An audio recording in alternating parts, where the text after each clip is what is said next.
Hello and welcome back to English with Al. In this lesson, we're gonna learn the different parts of the face. Are you ready? Listen and repeat after me. Hair, forehead, temple,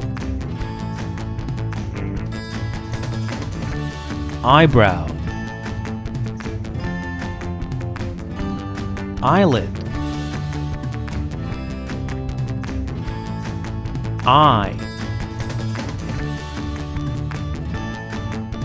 ear, cheek,